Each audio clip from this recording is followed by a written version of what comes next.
The seminar is a partnership between the Chaire ETI of Sorbonne, the LINSA of Toulouse, the Polytechnical University of Lausanne, and the University of Milan, the Bicocca. I would like to salute all my colleagues from these different institutions. The ambition of this seminar is to be interested in what brings people together, the collectivities, the organizations, and the territories, in a world which is constantly moving, a world which has been affected over the past 2 years by the COVID-19 pandemic, which is also generally being affected by an increase in inequalities and also a climatic crisis, which leads us to question our territories and lifestyles. Today, for the fifth session of the seminar on the 2021-2022 academic year, after having heard to Pierre Fontana and Michel Mayorga in the previous session, we have the pleasure of receiving Boris Beaude, which will mention the topic of numerical digital proximities. Boris Beaude is a geographer, and his works carry on the spatial telecommunications and the spatial context of interactions. He is a professor in culture, society, and digital humanities at the University of Lausanne. Before that, Boris was a researcher at the Koros laboratory. This is where we met. We exchanged for many years the Koros laboratory, which was directed by Professor Pierre Ravi. I also mentioned that Boris Beaude has also taught at the Sciences Po University in Paris. I will not carry on in detail on the presentations. Boris, I will give you the speech for a presentation of about 3/4 of an hour or 1 hour, and then we will be able to open a discussion with different questions. Thank you for having accepted our invitation, and I will give you the speech. Thank you, Vincent. Thank you for this welcome. I am happy to be in the seminar. I also had the pleasure of listening to the previous sessions. What I suggest is that I will share my screen in order to be able to do the presentation.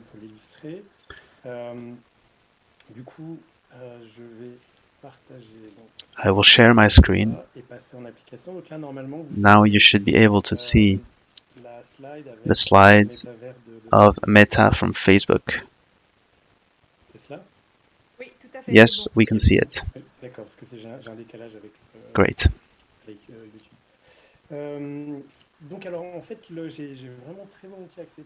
I accepted this invitation since this question of proximities has always been interesting for me. And knowing Vincent and Jean-Luc, I thought it was stimulating to exchange on this topic and eventually provide some ideas. Personally, I have addressed this issue for over many years. I will introduce with this image, which has been going around last year during a presentation of Mark Zuckerberg, whilst Facebook was actually facing many difficulties. Instead of addressing the problems, we will address this later. It was mentioned in the Wall Street Journal and Le Monde. There was the idea of presenting this project, which would spread over 10 years, which would create a lot of employment in Europe. This made me think of this debate.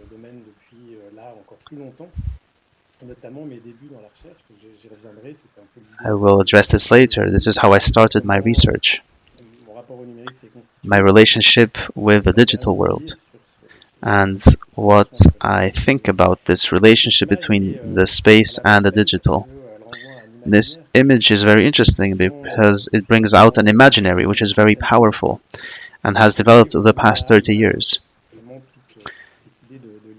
And today there is this idea of immersion through a representation. This can be very imaginary, of course, but there is always this idea of being together despite the distance. Facebook said, we will be able to feel present, like we are right there with people, no matter how far we are from each other. He said this on the 28th of October 2021. I thought it was fascinating to see what led me to study this at the end of the 90s was always this same argumentation. Until now, this type of approach never worked. I will try, with this format over the next hour, to bring in some ideas to think about. I have certain doubts on this project.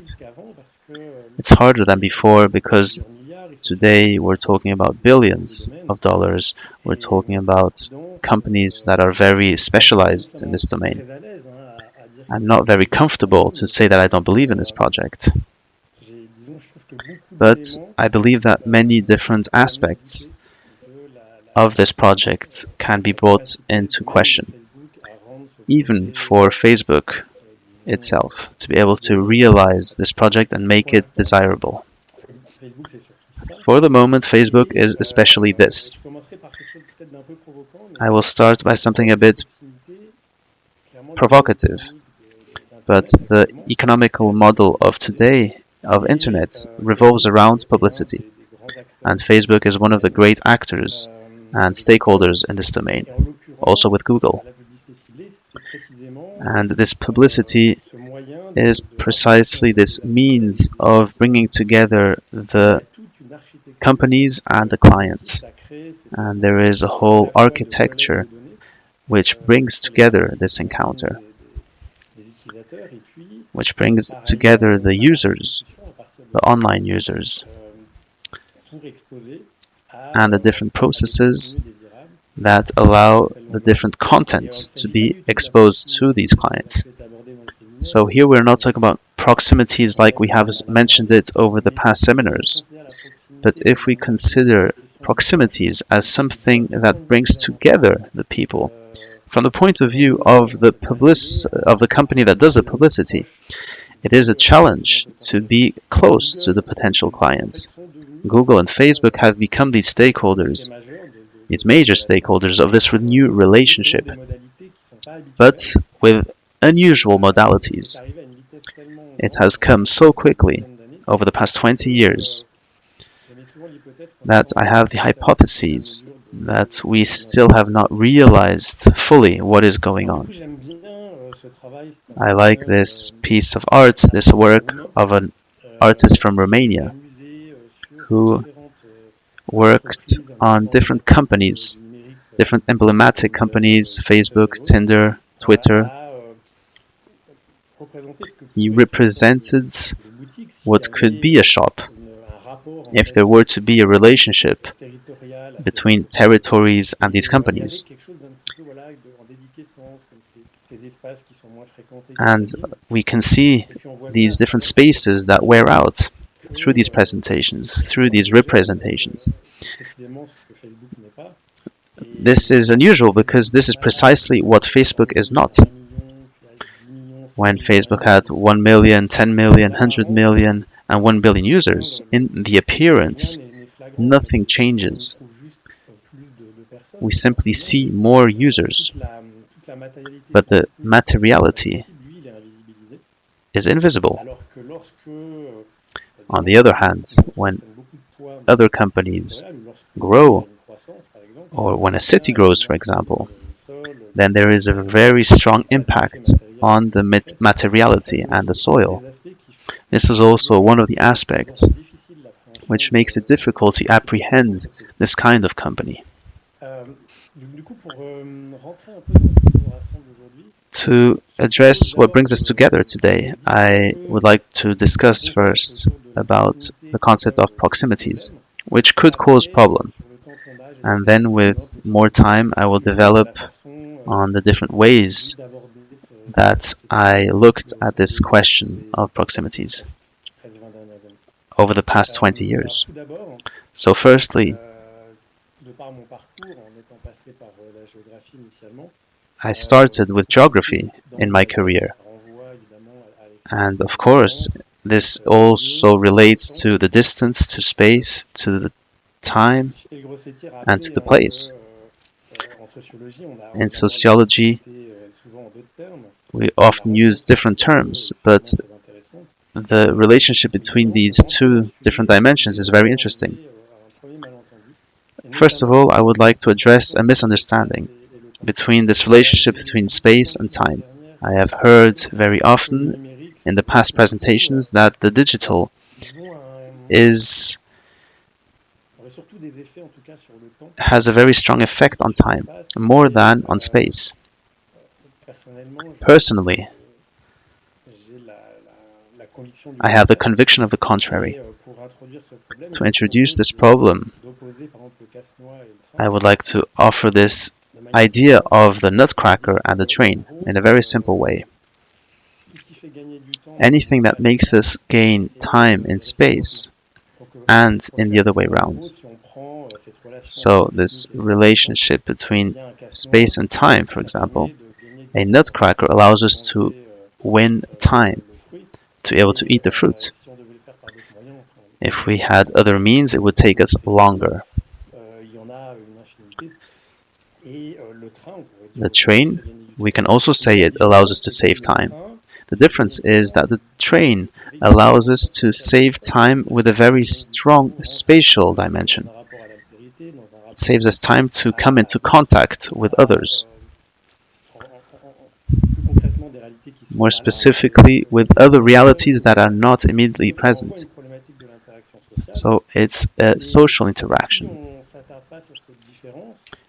If we don't address this difference, we could not understand to what extent internet is obviously a technique that saves time, but it also allows us to come into contact faster.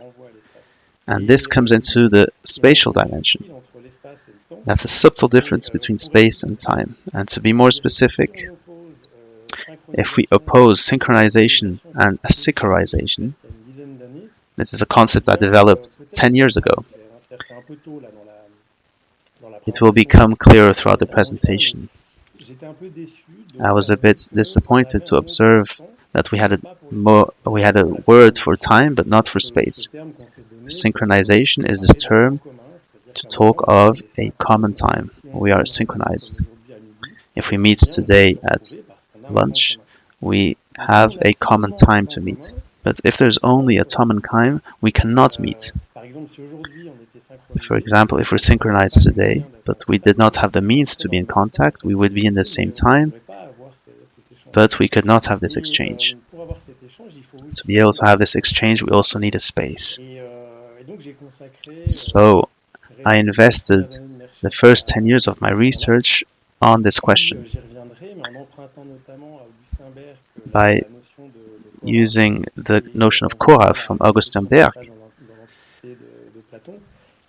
and the notions that Plato used, then I find it is useful to offer a new term which questions this process for a common space. From this point of view, for a seminar like this one, to be able to take place, we need to be synchronized, but we also need the means to be able to be together in the common space and the common time. My hypothesis is that we have underestimated the dimension of internet, and we have limited it to a very territorial dimension, such as the data centers. When it comes down to space, we are missing a lot. I will try to develop this idea throughout the next 40 minutes. And I hope my ideas will be clear and that it will stimulate different exchanges and questions in order to go further into depth.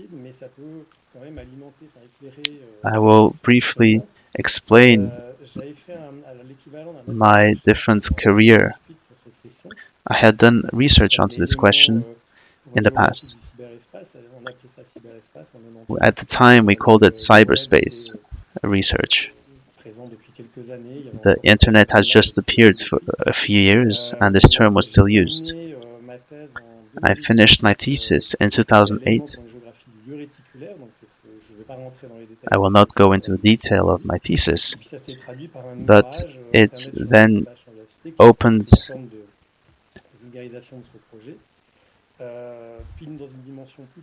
a new dimension around the internet in 2014. When I went into the EPFL, I worked on digital traces. We considered that internet was a space with a high traceability. There was a potential to see to what extent we could use these traces to have a better knowledge of the social world that is involved in the internet. I started with a theory of space, and I then allowed to use it to relate it to the modern world.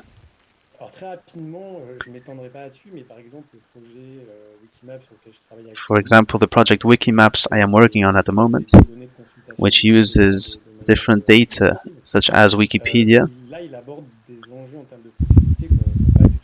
Here we are talking about proximities in a very different dimension,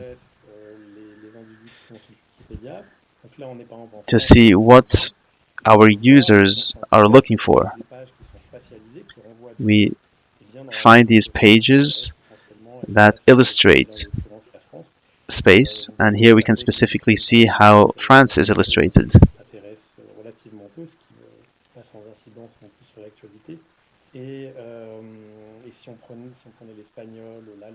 If we were to take other languages, we would be able to focus in the same way on different geographies.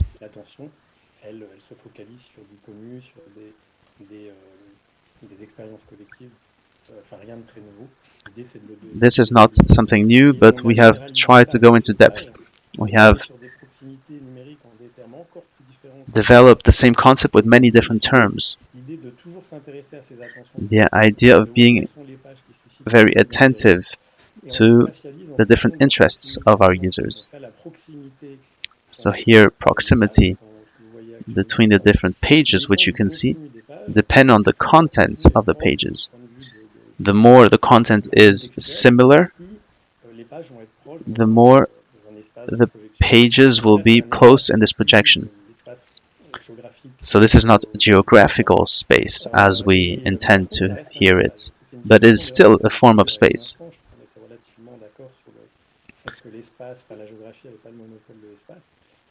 So geography does not have the monopoly over space, but we do have to differentiate what kind of space we're talking about and what kind of proximities we're talking about. Here there is proximities with regards to certain criteria. This is not the same proximity that we would talk about in a city, and to make sure a city has everything it needs for its inhabitants. I will then quickly show this more complex slide where we evaluate the proximities between different universitary professors which intervene in the media and how they interact with each other. These are the projects I am working on at the moment. So proximities can lead us to imagine many different things. But for the moment, we will come down to the social interaction between individuals. My initial project was to question this notion, this virtual notion of internet as a space. This had started in the end of the 1990s. I was not very satisfied by the virtual term, and I thought there was a problem in the conception of space. And this tendency that we have of confusing space and the things that can be situated. When I was teaching at the EPFL, I would often ask students, where is the space? And it will lead students to question certain things, and it would allow them to understand that it's a concept which has a lot of many details that need to be taken into account. If we associate space to territory, to a soil,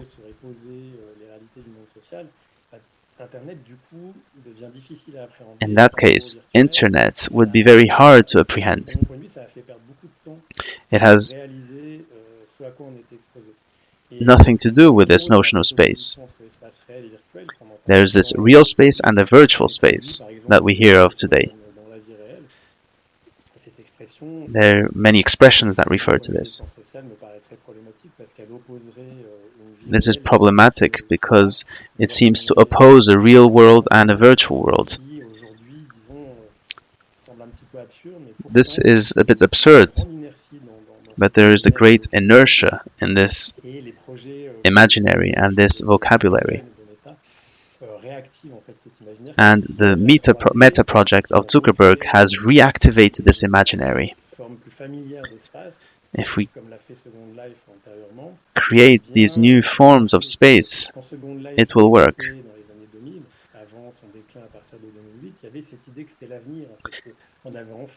There is this idea that this notion will be the future. This idea of these new proximities, to think that we will finally have the best of these different worlds that will come together. And we can see that Facebook has taken a very big and significant place in this new world. Of course, we can answer the questions later. There is the difference between different forms of spaces, where we can place different professions, different practices. Here we use space to be able to evaluate different proximities. My influence comes from all the way back when I was a student, where I often enjoyed the works of Monde Nouveau, the New Worlds, and then the Légitime, Espace Légitime. In 1994, these are the different works that have inspired me in my works. The Monde Nouveau in 1990, the other works in 1992, L'Espace Légitime in 1994, and the Ukemen in 2000. With time, I realized that it was very useful to imagine the space aspect of internet.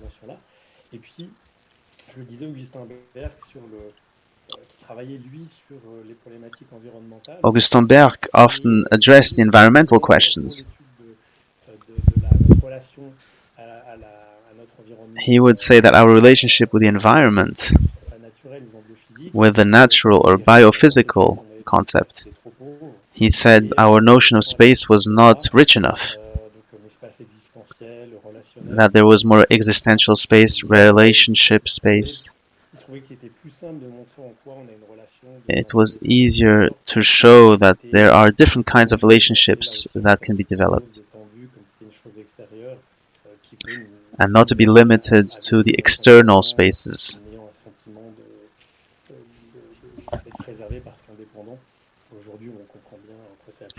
Today we understand this notion, but back then it was something new. More precisely,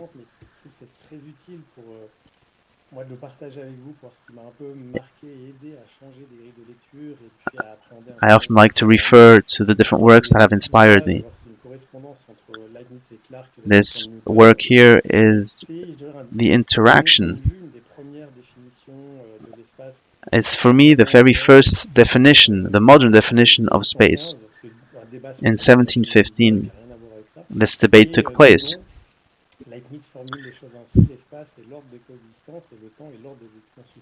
And in this work, we understand that space is the order of coexistences, and that time is the order of successive existences. Modern physics is, of course, aligned on this concept, but in theory, in 1715, this was extremely innovative to have these kind of ideas. I consider this is very useful when we address these modern debates. Here we have the works from Jacques Lévy, where he says it's the distance as an obstacle for social interaction, which is the foundation of a legitimate foundation for the questioning of space. It qualifies space with different qualities and the problem of distance. Why do I say this? For example, in the world of finance, we have addressed these different problems. The problem of distance could be solved simply by the transfer of information from over large distances.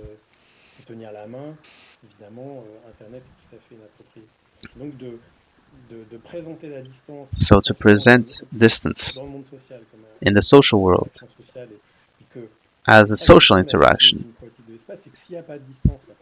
So if there is no distance, there is no space. From then on, we can see how important it is to interrogate these notions. If all beings had the same kind of socialization, this would not be interesting. The case is very particular and they all have different behaviors within this certain space.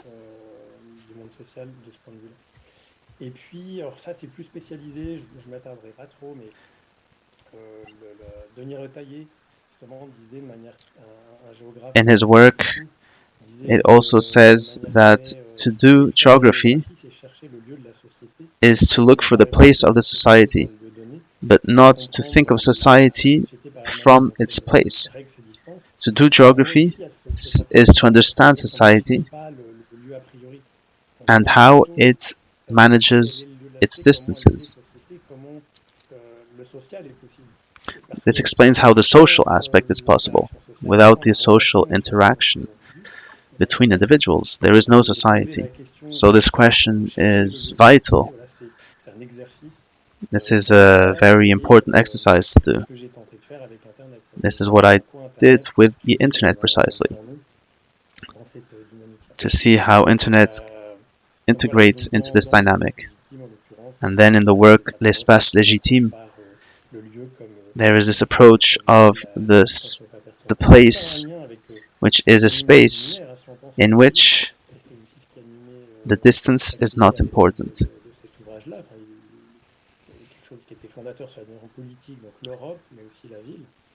These works were very important for the concept of the cities.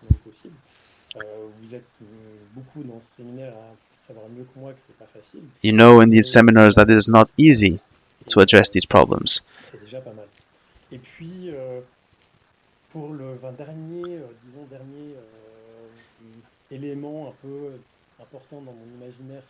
The last element which is rather important in my imaginary is this conference in France Culture in 1956 of Michel Foucault. It's fascinating, it talks of this relationship to the body. And he says, I can go to the end of the world and my body will always be there. My body is the contrary of a utopia. As soon as we study space and we take it seriously, this is a very important starting point.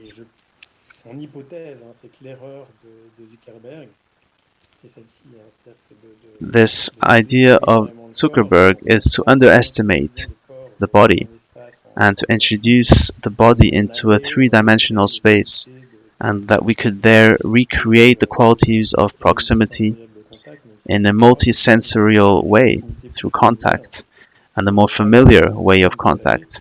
This is why I think he is wrong, because we have a very strong relationship with our body. And even if we wear a helmet, this is very hard to imagine.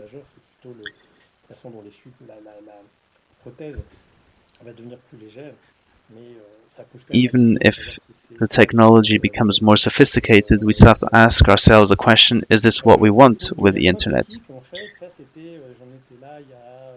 To summarize this whole topic, to try to situate where internet lies in this whole different context. Internet lies in the aspect of transmission.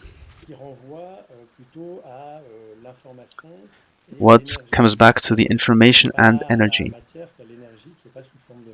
and not matter or electricity. This is a big step forward that we've had since the telegraph, the radio, the TV. Here there was the idea of investing this and going even further in this tension between displacements, the displacements of our body or of information. Then there was a change, an important change, which started in the 70s all the way to the 2000s. We're still living intensely through this different transition today. I wanted to situate this into a new dimension, and everything that relates to the network will create different spaces that depend of the network. For the distance not to be a problem, you need to mobilize a lot of networks. Here we can see there is a lot more relation to the territory, to the localization.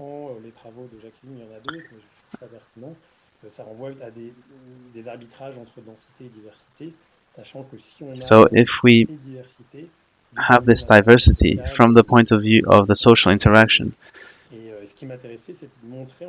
what I was interested in was to show all these virtualities, these different organizational potentials, they all work together.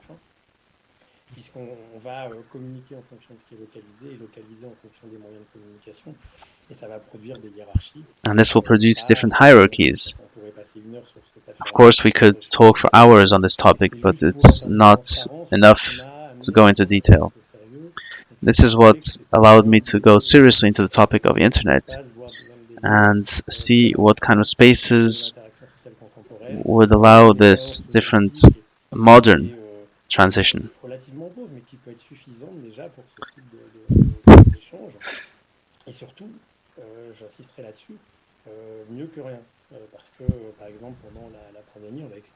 During the pandemic, we experienced this kind of transition.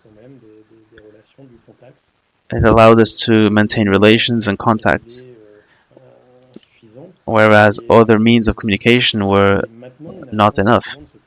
Now we're asking ourselves how to come back to this former way of contact.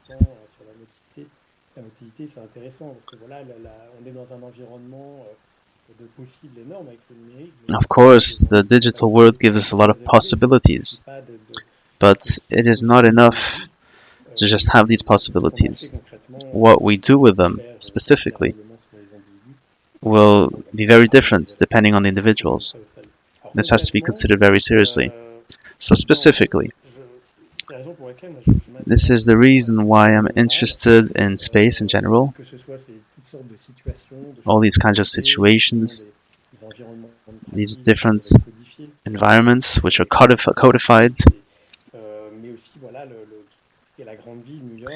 If we look at the big cities such as New York, to have come this far in order to maximize the social interaction,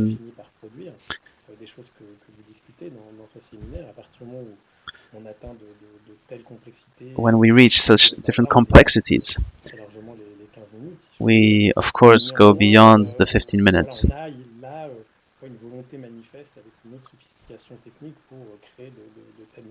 But here we can create all kinds of new potentialities.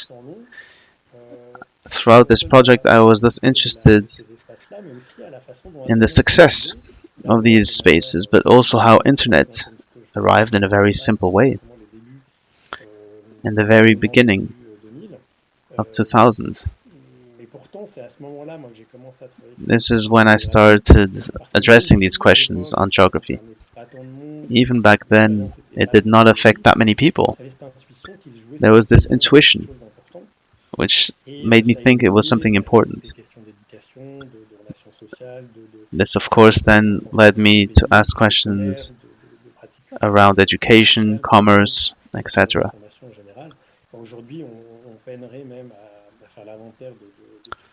Today, it would be, of course, difficult to summarize all the different aspects that are linked to this digital world.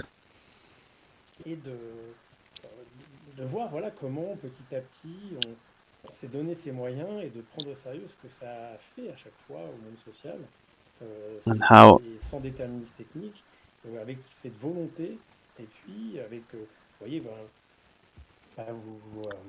the different times throughout history, which are illustrated, for example, the train rails and the trains that were developed to make distances shorter. The idea of the car then appeared. When we created the car, we didn't imagine that we were creating this idea with the digital world. With the internet, it's the same. There is a very big difference between the initial intention and then the long-term effects of it. In a few decades, this will be even clearer. After the 1990s, with the web appearing, these new means were accessible.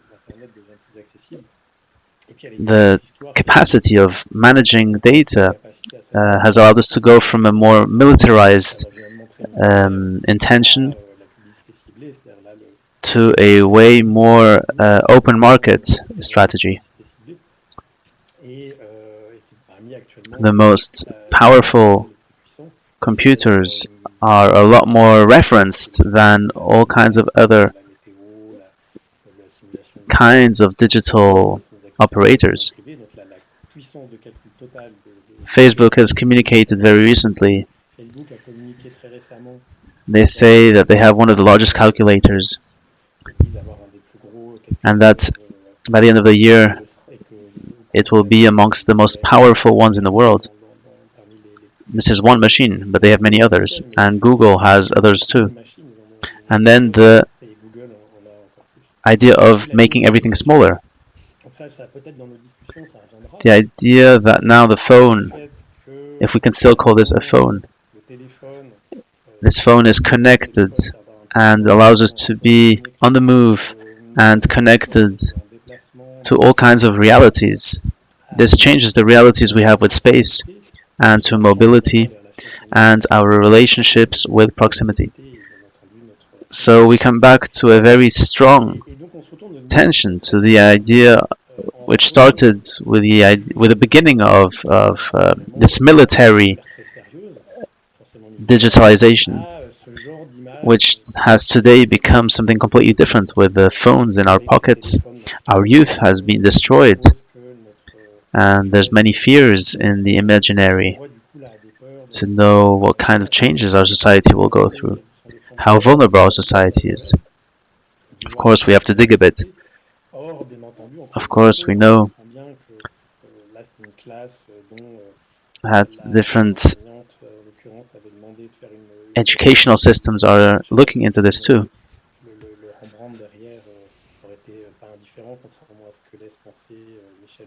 When we dig a bit, we can see certain images. Of course, this image is not circulating because it goes against certain fears around this world. These are the kind of problems we have to address to analyze how far this can go. It requires a lot of attention, a lot of investigation, a lot of research to evaluate more precisely what the stakeholders are, what are the effects on these stakeholders. So when Facebook arrives with this project with high intensity, this no longer had anything to do with the former imagination. Personally, I was very interested in this. I will look at this very closely over the next 5 years.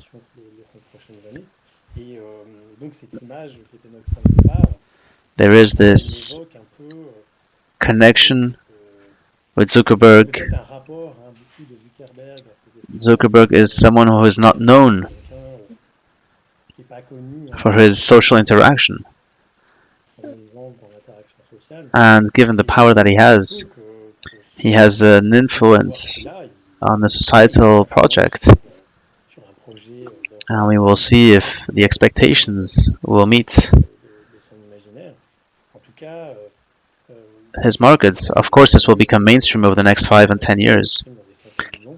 But to show you specifically the kind of things that I question, this is an extract of the video where he presents the project. There's this apartment in which he is, which is a simulation. And behind him we can see, for example, a bicycle. Personally, I am incapable of interpreting this image. What does a bicycle mean in such an environment has no sense, has no meaning. And it leads me to think that there's still very big distortions between our reality and his reality. Because this comes back to a certain materiality.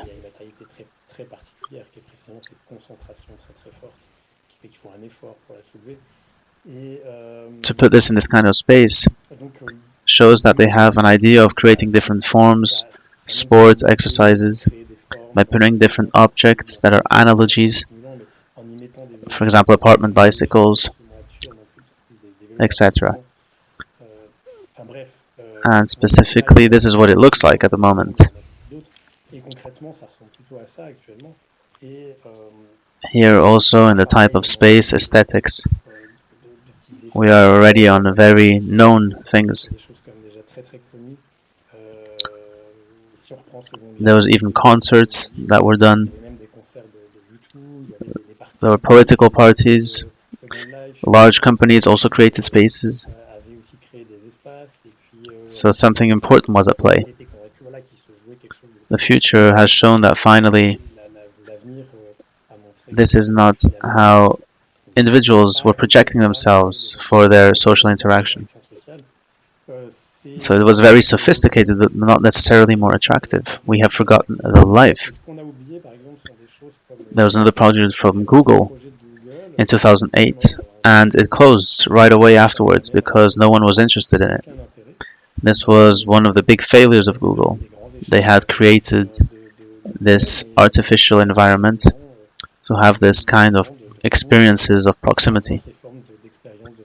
Apparently, this did not become very successful. Sony also tried such a project in 2008 too. This didn't work at all. There's a big pioneer, a Korean company, Cyworld, which had this kind of space, and they were a pioneer in social media. They had this mini room space. This mini room was a space where one could meet and where we could have different interactions that we could not have in the real world, and that it would be easier to solve certain problems in the space rather than in the real life. And even Cyworld did not manage to make it. Of course, it's Facebook that has been the most successful, and that it's all based on information, the hierarchy of information. There is the selection of data, the proximities in terms of interest. This is at the opposite of simulated spaces. It's interesting to see that Facebook won against many other projects that were aiming for the three-dimensional world. And today this idea is probably related simply to a technical problem.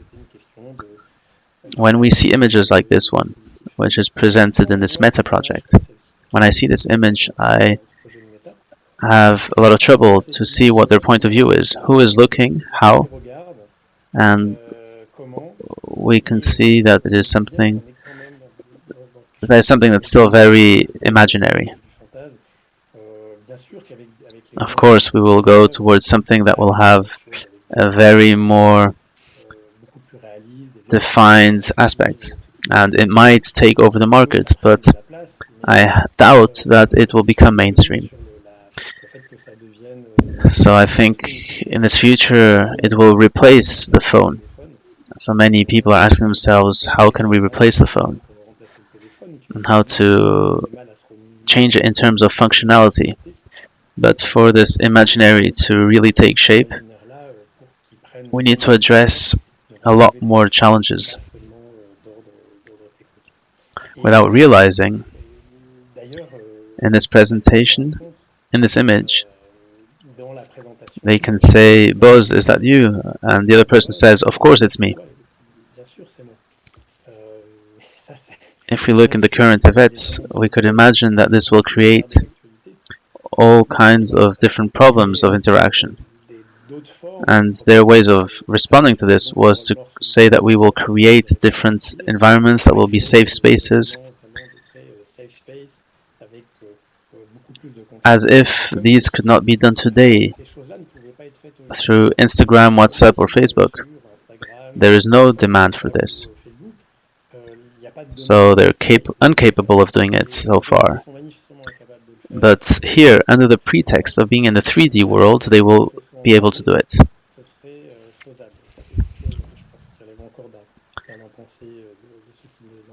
So I will be very rapid now on this, but there was this whistleblower who manifested after the Capitol was taken over.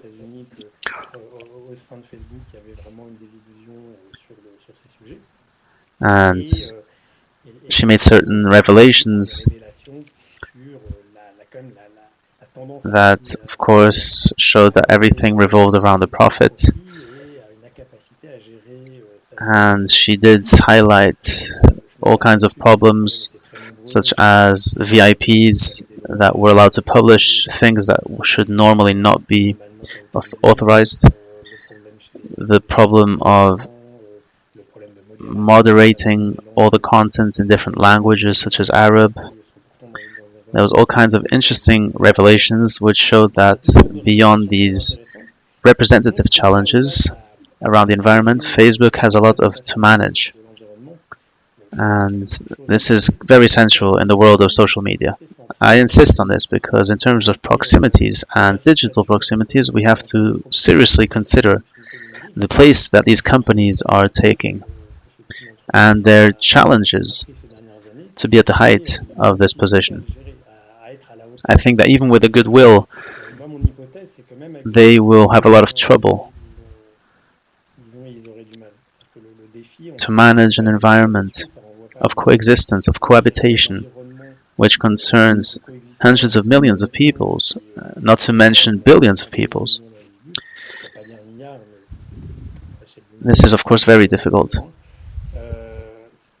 And you know the challenges of moderation, filtering, the things we are exposed to, this is very difficult to manage.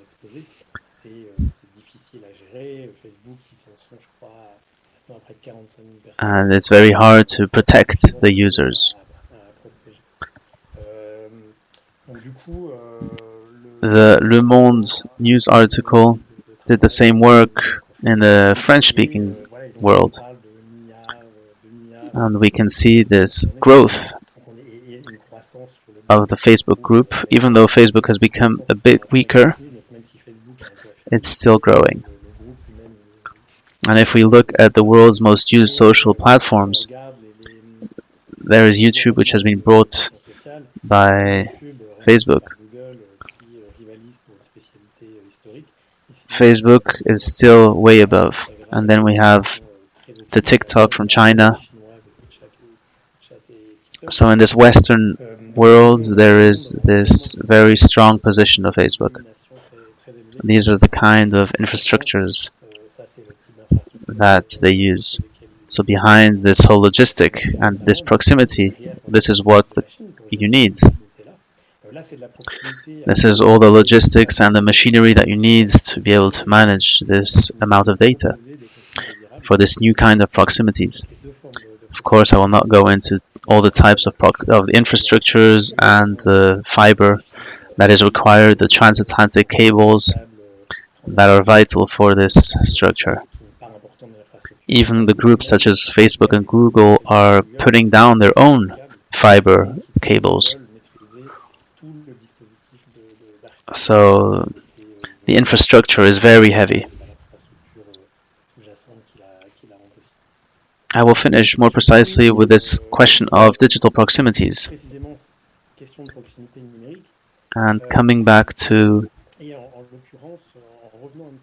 the path that I described at the beginning. My hypothesis 15 years ago was that internet was at the heart of space, and it consisted in changing the space. If we take this consideration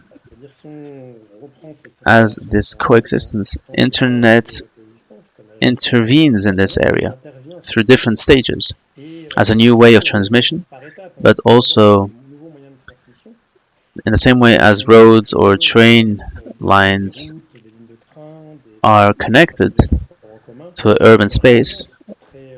In this case, we have different means of transmission, which allows information to be transferred, which thus create new spaces, which create new realities, which we consider as time, space, relation, and so there is this connection between them.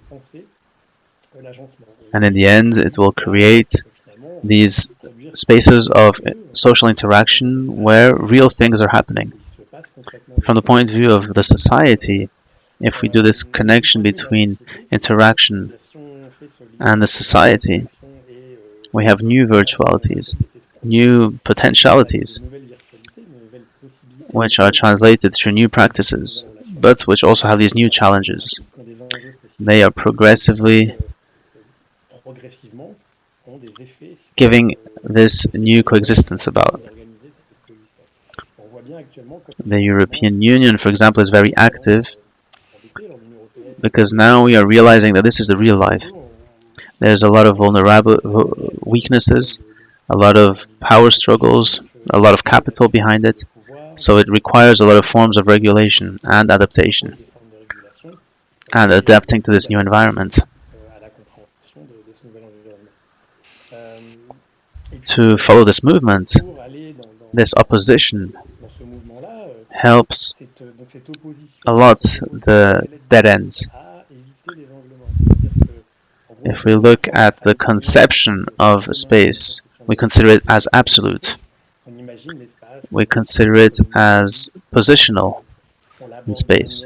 It was very interesting at the beginning of the 19th century, or the end of the 19th and beginning of the 20th century, the different ideas that we saw emerge in France around geography. This was the foundation for change.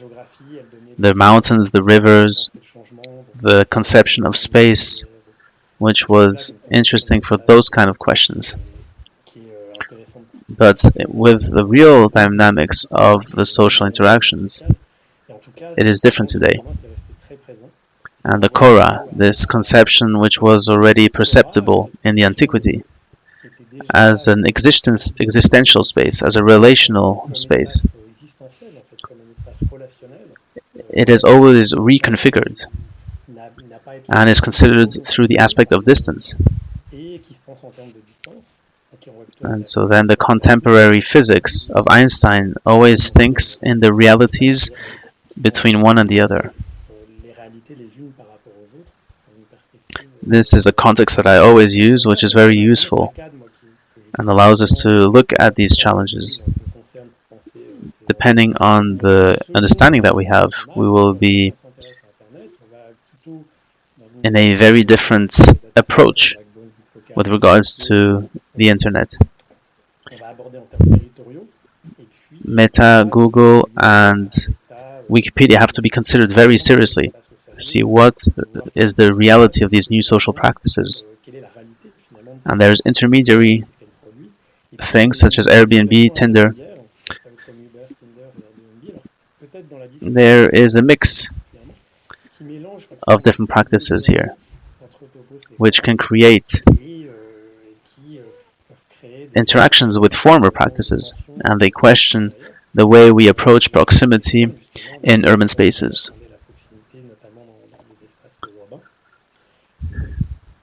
This has very different qualities. We can talk of a space which has a lot of advantages on materiality.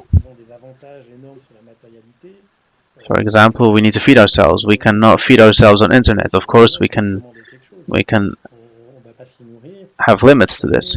Everything that is related to the body, the five senses, the touch, the taste, the smell. And it kind of puts us in a shadow. So the dynamics become weaker. There's a very high cost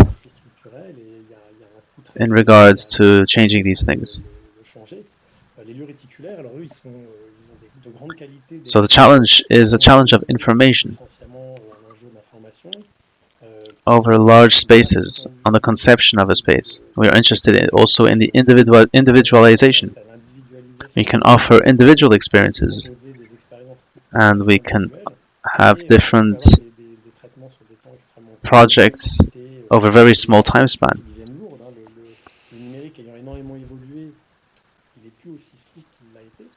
And so the city, this is where we will come to the conclusion of my presentation.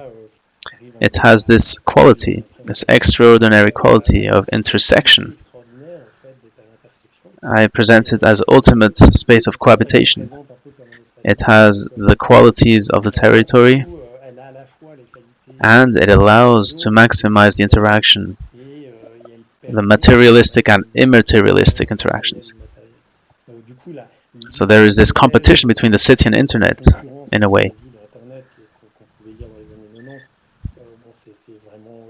We can see that they both go together.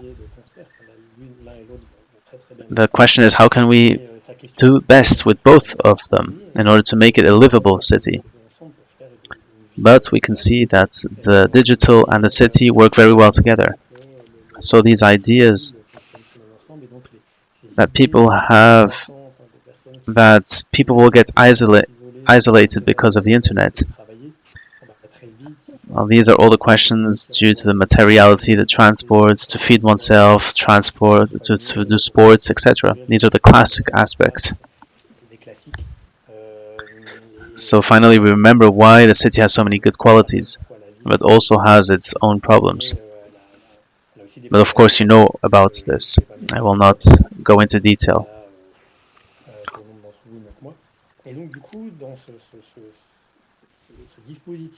What interests me is everything that comes out of this interaction, all the conditions that make the contact possible. These spaces for action, for sharing, for production, for collaboration, and that allow a certain dynamic. From this point of view, the idea of the synchronization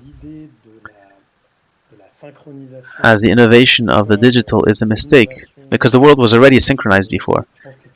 And the challenge is a challenge of synchronization, of being together, to be in contact. And if we are in contact at the same time, then that's good. Many practices are done like this, and it is very powerful. So the synchronization is an extra, but often we mix up, there is a confusion between these two aspects. It's not because we interact at the same time that we are synchronized. Synchronization is really another challenge. I would very much like to address this question if anybody has any questions around this. It does not mean that the future, the Google project in Toronto, for example, the idea to create these two worlds.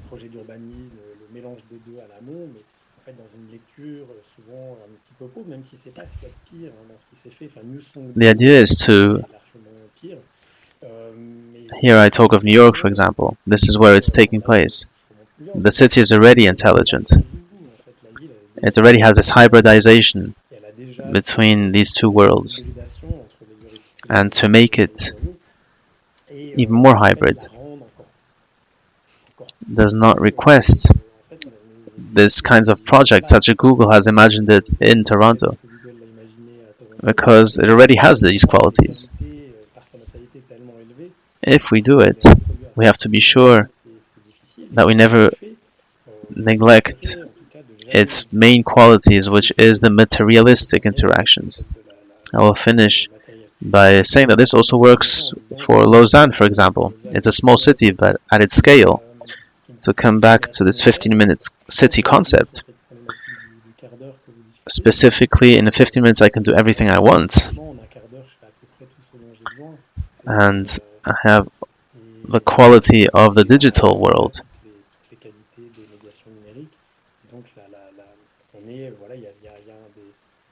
And there's very good hospitals, there's universities, there's operas, theaters, everything. So I'll finish with this. I'm very happy to listen to your questions, to open up a discussion. But to say it very simply, I always insist on this. I think we have to go from the world of internet with internet. Because internet is a big project. Of course, we have Zuckerberg and the Meter project. And we have to see what the people really desire. That's the real challenge. Over the past decades, there's been a lot of changes.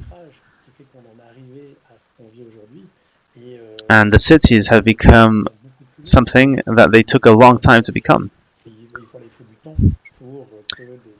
And they adapt also to the desires and the practices.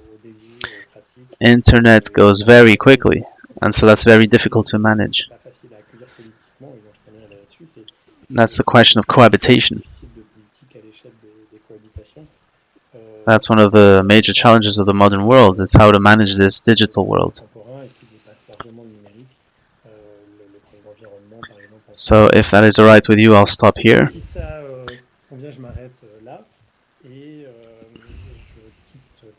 And I will stop sharing my screen.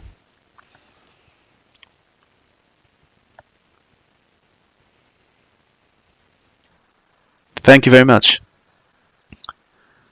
I think with Vincent and Matteo, we would like to thank you, and also the absentees. Some of the others did not even have electricity, so could not follow. And Didier and Carlos say sorry for not being here. But for us, it carries on many of the thoughts and reflections that we've had on the city and understanding proximities, these relational, virtual, functional aspects that build our daily lives. Thank you. This was a very clear presentation. We have questions from our students at the chair, and it reminded them of many other things that we had discussed. Thank you very much.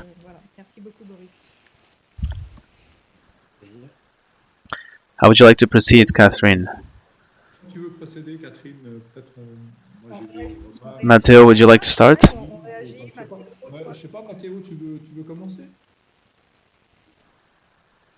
Yes, thank you, Vincent. Thank you very much, Boris, for your very interesting presentation. I liked very much your proposition of using the term synchronization. Synchronization is the first time I hear this word. Synchronization, of course, I have heard many times before. This is very important in sociology to understand interactions. But the term synchronization is very important to understand proximities. But we know that for the Greek, the chora is a specific space, not only in a spatial center, but in a center of values and public relations. It was not just a space, and you said it very well when you mentioned the dopo and the chora. But how can we talk today of the synchronization in a world, as you very well mentioned, the interaction is more and more managed through distances and technology, and we are losing the concept of this centrality of values. Thank you very much. I will answer to this question.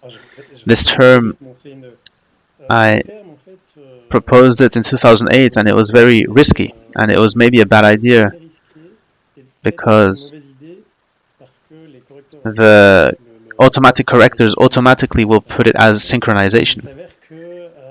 But I did not see how I could formulate it differently, because we cannot be thought in terms of topo. To find the equivalent of the power of chronos, this relationship to the time, the relationship we have with space from an existential point of view is very poor. This is why I like discovering Augustin Berg, to have a new concept of space which is much more relational and existential. I will answer in two different parts. Firstly, why is it useful to understand the current events and how can it evolve? What was interesting was to ask myself, what does internet do?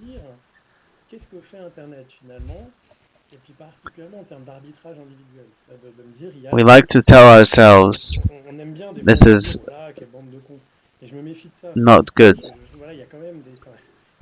But from a certain point of view, if there's so many people on internet, it's because there is a good reason. I started working on internet very early, and already back then there was Meetic, and it was very stimulating. And I thought to myself, this is not my problem. If this is how people want to meet, that's okay.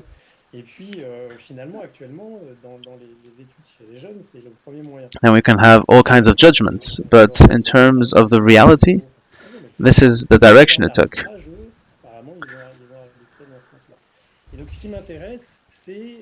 I like to look at it in very practical ways. So I looked on Wikipedia. It's very interesting because in relation to our imaginary, there's many people that look at Wikipedia, but very few that produce it.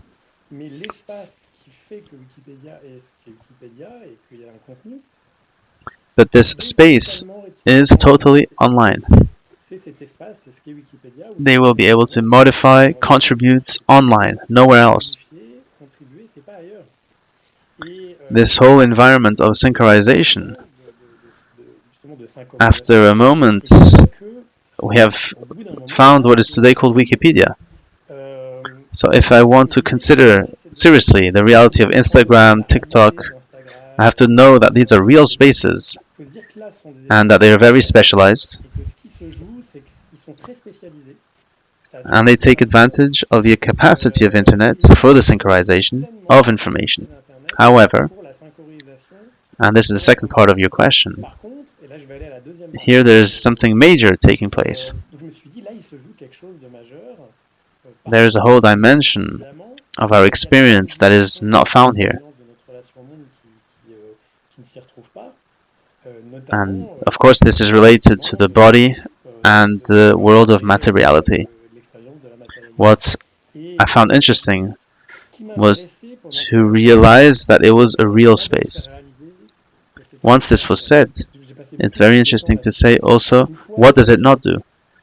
And this is the reason why I think the city works very well and depends on the internet. We understand very quickly that it doesn't solve everything. Not everything is information. And after a while, we also saw this during the teaching. For a while we did online, it works. There are many things which are not appropriate for the internet. Through the diversity of the people, there's also many different demands. The demand is very high. So we have the best equipments, the best connections, and we have all the rest. So I will try to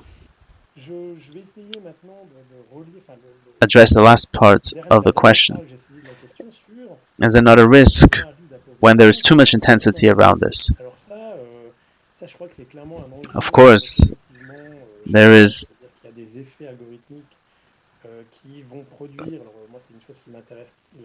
certain effects. There's such high virtualities. There's very high attractivity. But just as it was with the attractivity of the city a long time ago,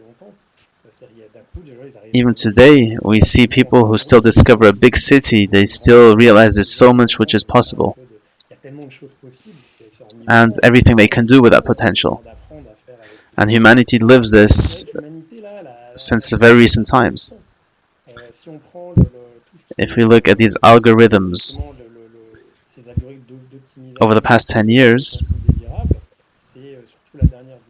today we are in a debate. This is taking too much space. There is this debate of screening time. This doesn't mean anything. What is the desirable time? What is appropriate? The challenges, the architecture, how are these spaces created with all their properties. These are very personalized contents. And the political engagement that we have. The success of Facebook is to create this consented engagement. This is a democratic debate. To say this is going too far, and with the current problems, which we will not be able to debate today, of how this can be trafficked. And so we never know who we are dealing with. It can be a robot, it can be someone else.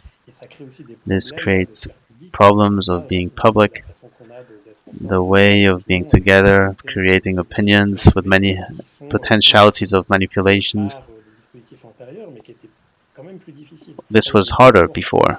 Now there are these proportions. With the absence of the body and all these automatic functions, the synchronization has very sensitive effects on this open democracy for those who have trouble to moderate and sensitize all of this information.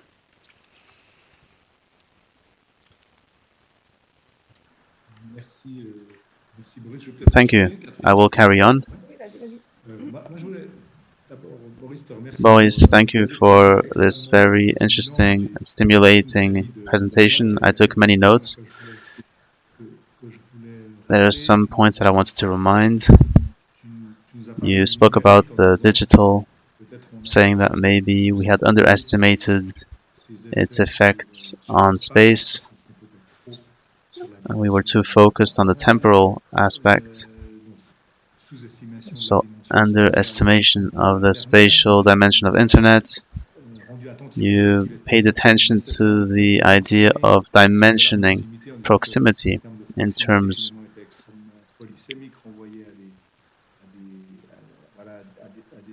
of different situations and different objects, which are very different. You also alerted us on certain things. We had these discussions many years ago about the opposition between the real and the virtual, which is in a certain way absurd.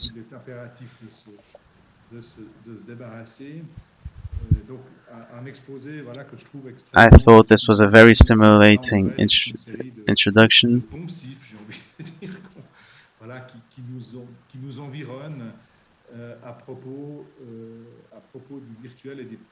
With regards to the virtual world and proximities, and related to the internet, I wanted to ask you three questions.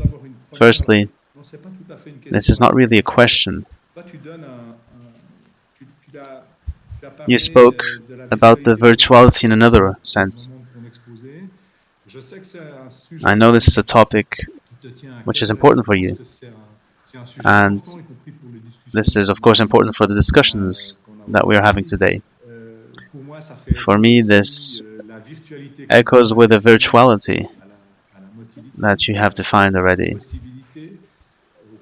With regards to the potentiality, I'd like to hear you more about this sense of the word virtual as the possibility. And coming back to your comments on proximities and virtuality. This is more a remark rather than a question. This would be interesting to talk about. Secondly, I would like to hear your opinion about this. I will formulate it in a question. You reminded us that internet is very important today for the social interaction. Your whole presentation revolved around this aspect and aims to demonstrate this. You spoke of hybridization between the different aspects of this world, the topos and the chora. I would be very interested to know more about this. How do you articulate the aspects on a city of proximities? We're at the heart of our seminar. I don't have the answer to this question, but we are trying to find it collectively. Different pieces of knowledge from all different people. And thirdly, you finished your presentation talking about Lausanne. Lausanne is a 15-minute city. For Switzerland, we could do the same exercise for many other cities. I would like to ask you a more general question. With this hybridization, if we project ourselves into the future, given the climatic crisis, which will question our lifestyle, does the megalopolis still have a future, or is our future in cities like Lausanne rather?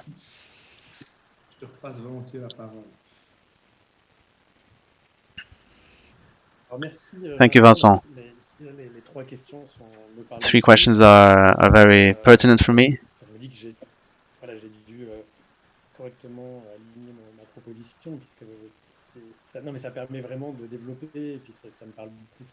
and it allows me to develop my thought process.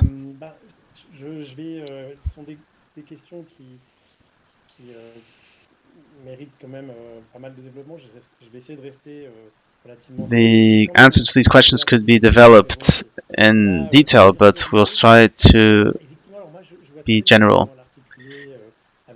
With regards to the virtuality, I've always tried to insist with this concept of space, which is rather general.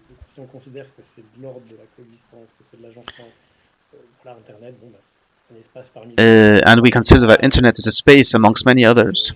It has qualities, it has weaknesses.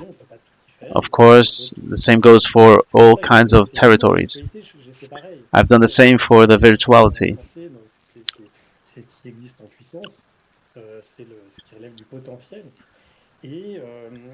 I've always tried to avoid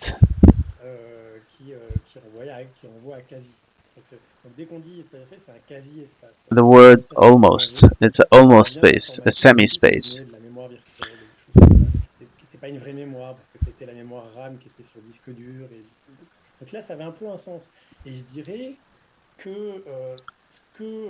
What Facebook is offering with Meta is a semi-reality for the virtual world. It's not a territorial space.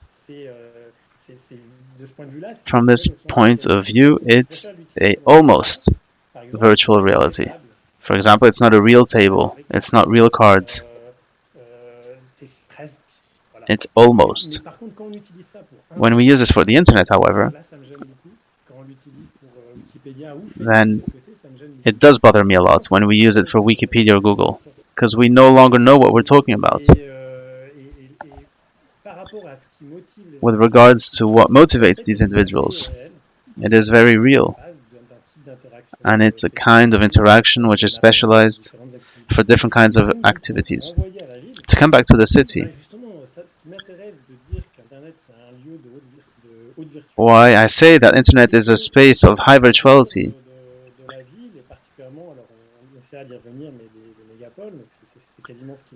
or what remains of these cities.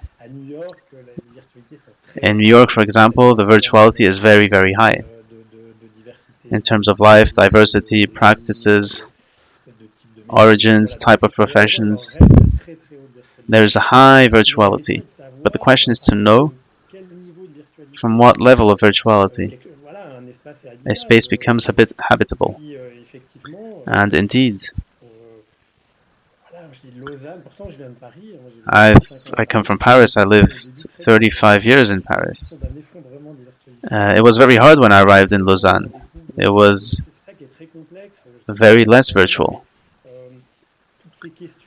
All these questions of social interactions and virtuality depend on the relationship we have to the world, the means we have. For example, if there's an opera in a city, that's not enough for us to go to it. That's something I did when I taught at Sciences Po, when there was a famous palace just nearby, and I told them, go in, go and sit in a chair. And talking of symbolic limits and borders, these spaces are open. When we're interested in space very seriously, we know these things count a lot. The virtuality of a city and of internet are very complex. What motivates in the urban world is very much in the virtuality. This doesn't mean we will update everything. That's what I say for real estate also. It's not because real estate is expensive that everybody wants to do the same thing. It just means that it corresponds to so many different possibilities. And the virtualities are so high that it interests many people. And so there is this question of rarity. We've of course addressed this in the question of the right to the city.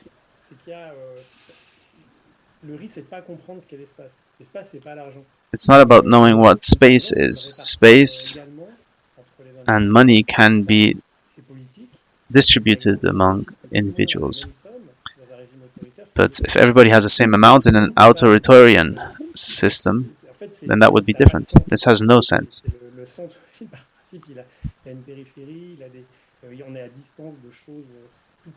Everything cannot be at the same place. This is why we have a specific problem.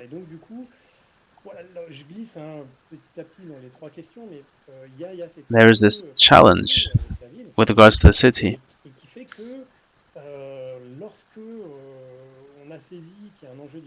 Once we've understand that there's this challenge of virtuality, there is this thing for the internet which goes along the same lines. When we mix both things up, this is where I go into the hybridization. This is where it becomes very interesting.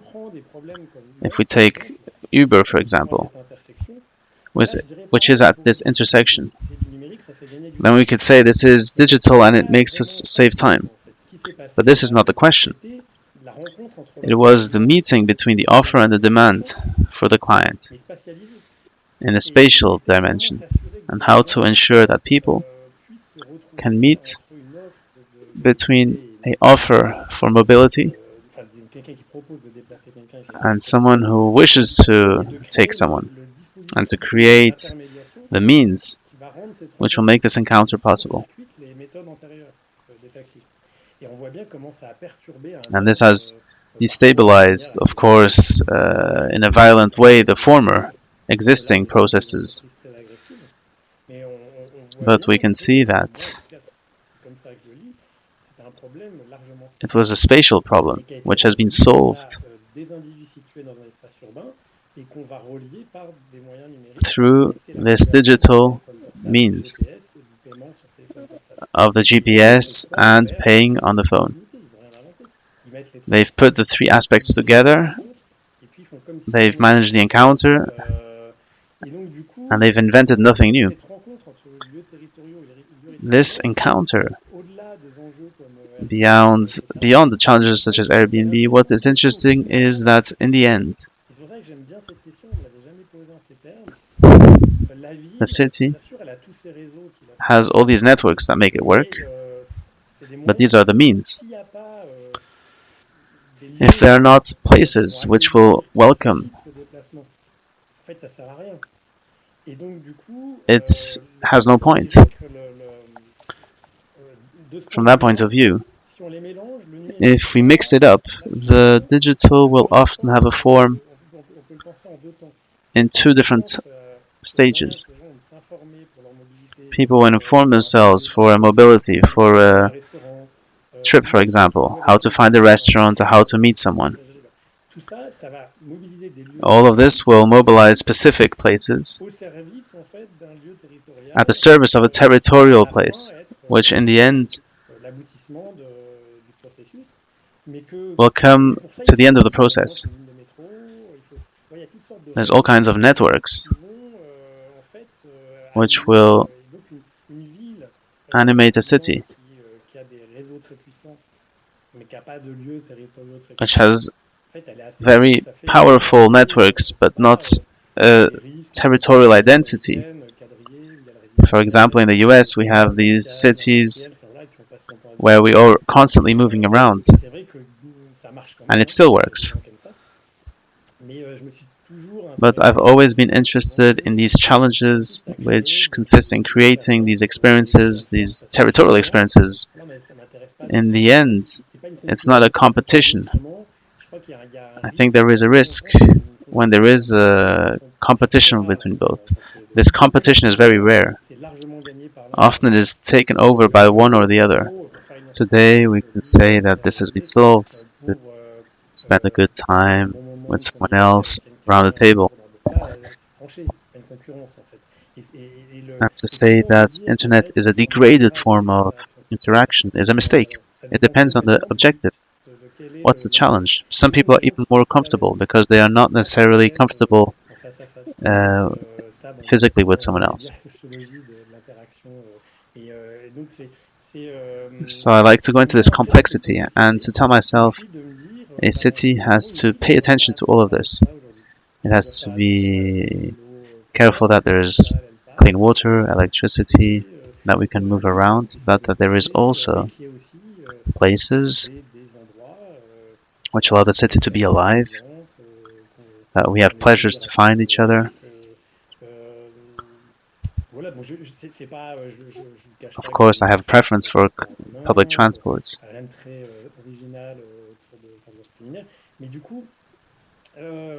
But I see it as a complementarity, and always telling myself what aspect is all of this related to. Internet has, of course, communication, but it offers spaces. I will try to finish with this. If we take the encounter and Tinder, Tinder is not the love relationship, it's the encounter.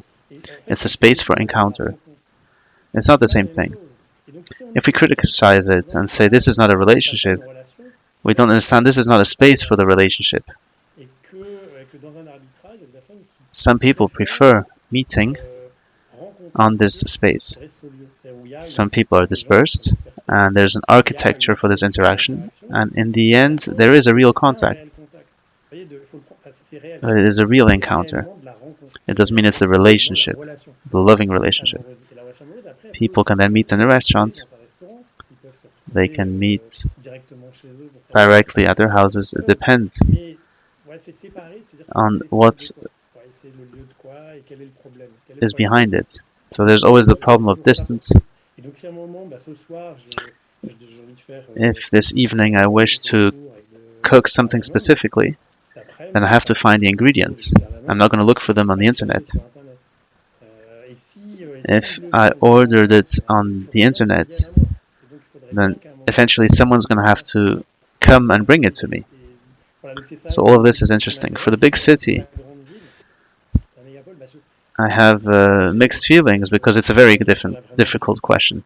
I have a tendency of finding large cities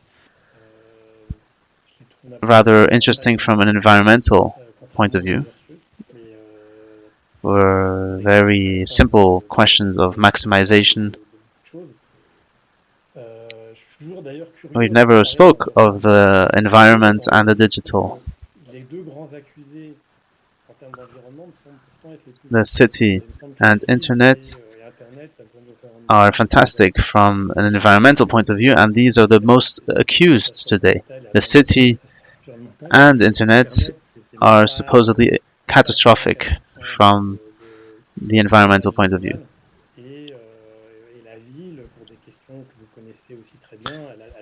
The city has very efficient functioning that you of course know about.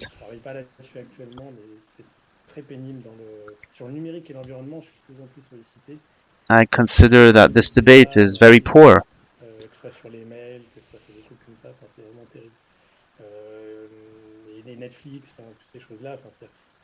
This is a lack of knowledge on the real cost. And when one imagines that someone has to take the car to go and watch a movie in the cinema, then you do not consider the full environmental cost compared to watching a movie on Netflix. There is a challenge today to do much better with all the cities that can do it. We can see that there is these debates, even in smaller cities like Lausanne.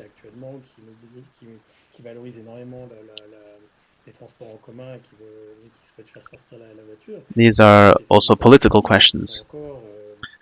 There's still a lot of inequalities in these kinds of cities. When we're talking these kinds of city sizes, it is an urban project, a real urban project to know what to do in these size cities. Well, the first time I was in Lausanne, I found it very less attractive in 2004 compared to today. It was so sad that I left. And I came back much later, and Lausanne today has changed a lot, not only in terms of density, but also in terms of offer, the daily city, the public transport, entertainment, urban quality, etc. Thank you, Boris. Merci Boris. We have a question. Someone is asking if you have an idea on the way and the stages in the construction of the city, which would be the best to integrate the digital world. I will be very provocative again. The 5G is enough.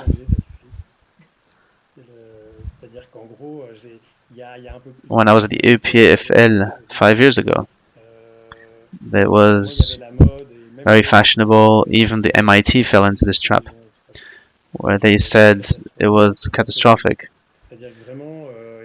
What one has to understand is that this is very individualistic.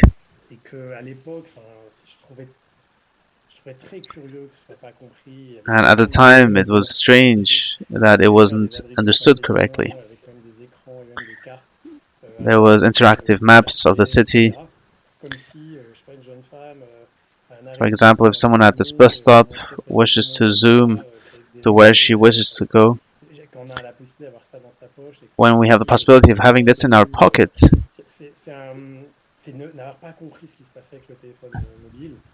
so I don't know what this new interface will be. The city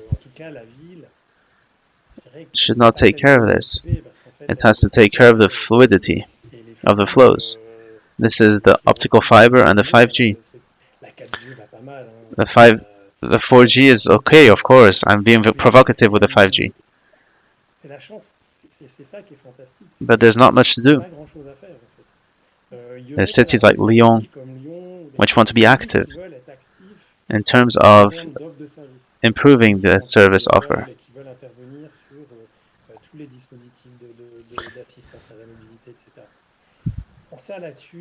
We don't have time for these kinds of debates.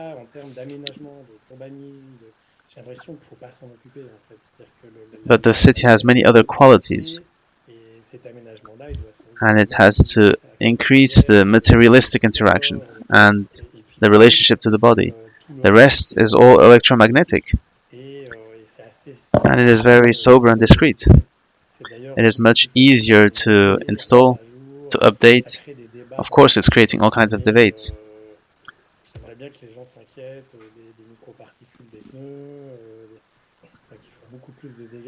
But there's many other things in the cities that cause more harm than these waves today. So in terms of health, the city has many other problems, or more important problems than the waves of the 5G. I know this is a risky statement. This is a question that came very often before. 10 years ago, this was the big question. This was already my condition. This is in the people's pockets, and we should not look into it. It's, of course, very important for the charity.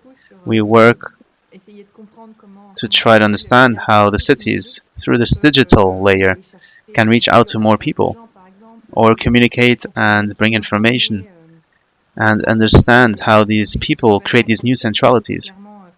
These are things that are done and undone depending on the access of the service, what is going on, what kind of animations there are. We've seen this with Michel Grossetti. A community can be created in the virtual world and then be found in different places to increase the exchanges or develop things together. This is a topic which is also very studied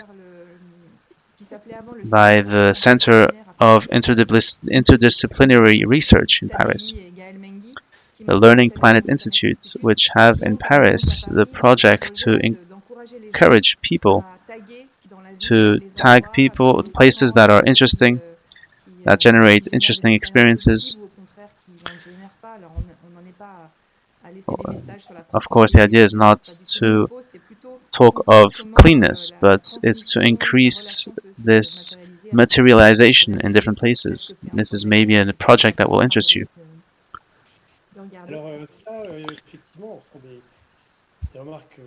Indeed, very long ago,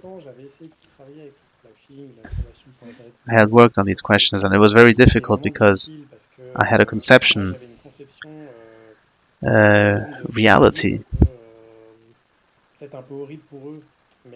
My worry was always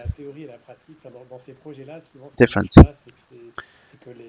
We always create tools that are not used.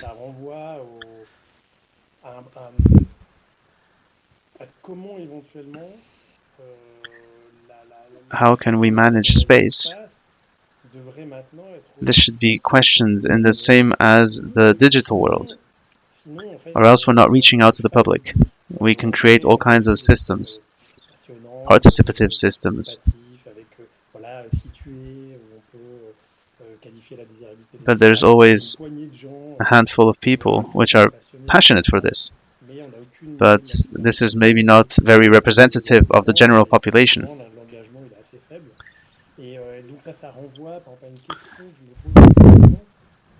How is it possible that for a long time there has not been an alternative to Uber, which has appeared? Because Uber is very simple. When we see the whole communication that they receive and the money that it generates, this is typically something that I don't understand. Of course, mobility is not my domain, but how come there is not an offer, an alternative offer, with mutual transport?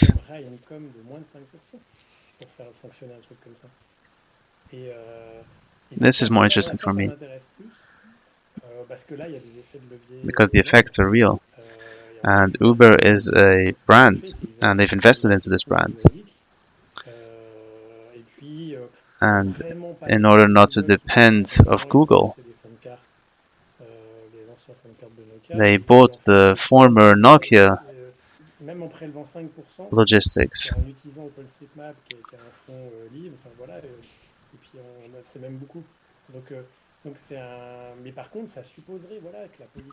So the policies have to think about these questions. How do we regulate these good and bad practices? For the moment, Uber is very useful for a lot of people.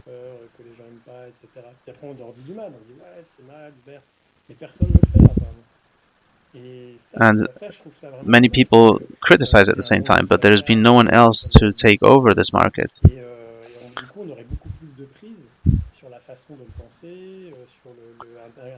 So we can introduce car sharing.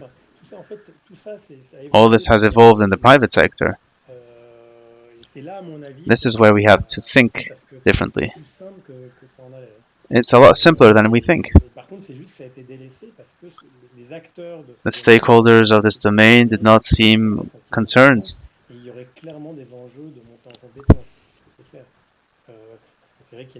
And of course, it's very difficult to take over the market. There's also all kinds of monopolies that exist.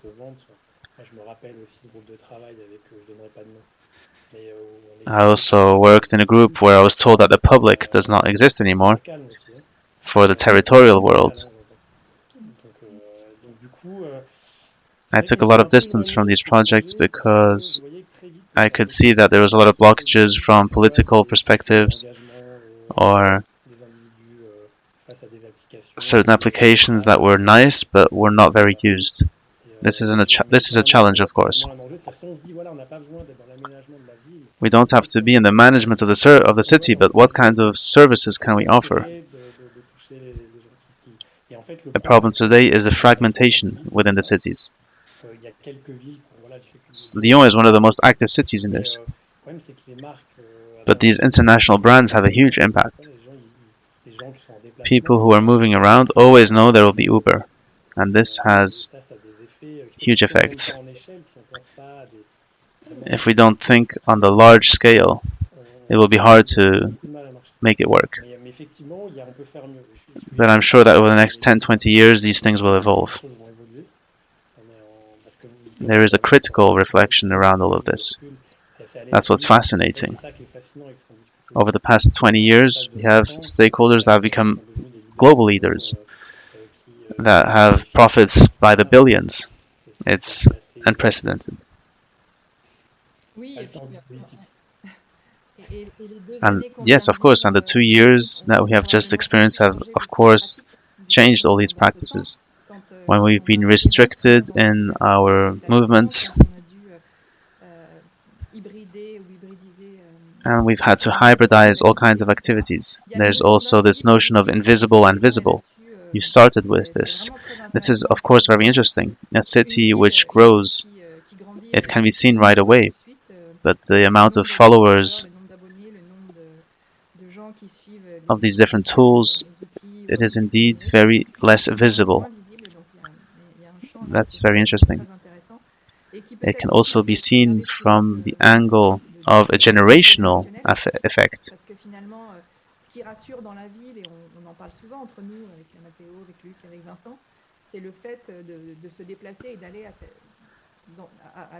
It's always the encounter of the other that moves the city. And this is not necessarily the case when we are in a digital universe.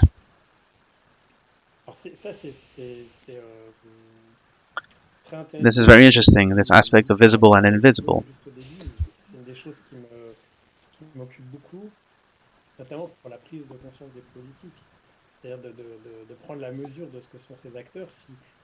If all the information which is circulating, the intensity was perceptible from a material point of view, then it wouldn't be generalized. There is a huge work to be done here. I haven't found the time in the past years, but I would like to have some kind of an observatory of these digital spaces. There is currently companies that are specialized in this, but it is not always done as we would like. I think that given the dynamics, we would benefit from having more visibility. When many young people went onto TikTok, it just took a few months and they went into the billions. This is not usual in the social world. And the power which TikTok now has, which is a Chinese company, it's important to consider it seriously. The other part of the question,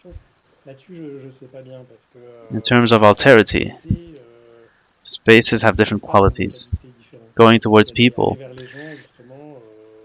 there's many young people who will tell you they socialize more easily on internet.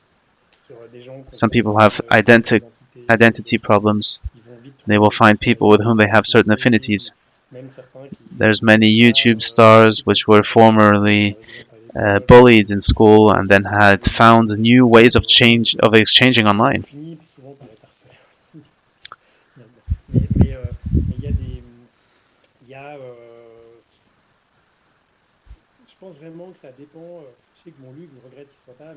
If we go on the roundabouts, we see things that we don't often see, but on the forums it goes the same.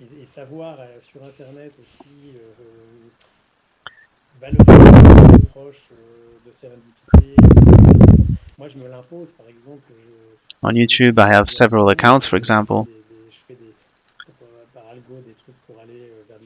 and sometimes it's a shock. I can find videos which have more than 1 million views, which are shocking, and which I would never intentionally watch by myself.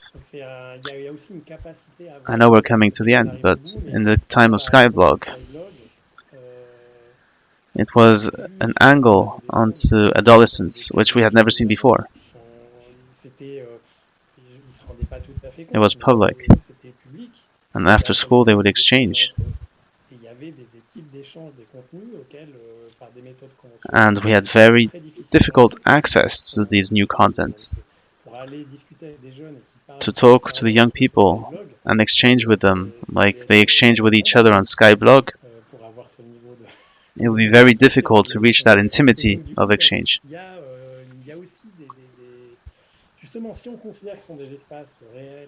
If we consider that these are real spaces that are habitated,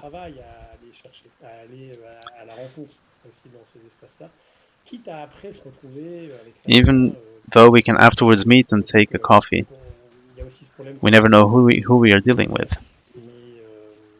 But this is also the case in the territorial space, but with different proportions.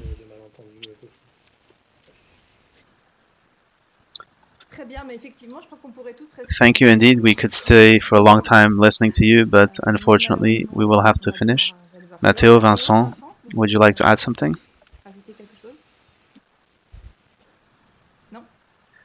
I would like to thank you for this very rich discussion. There's many very interesting thoughts. I would like to thank you also. Thank you for the invitation.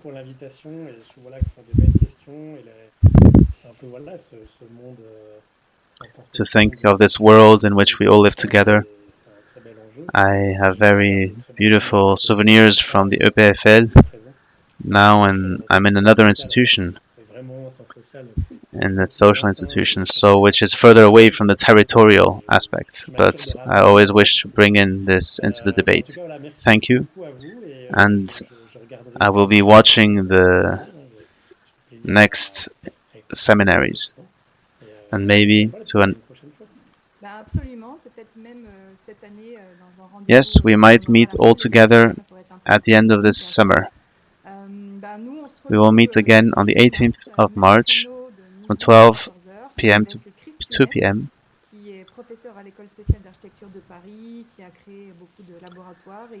and who will talk about the city, nature, and proximities in a few weeks from now. Thank you, Boris, Beaude. Thank you for those who have listened to us. We will translate this seminar into English and Spanish. The content will be available in these two languages to be able to carry on exchanging with our colleagues from abroad.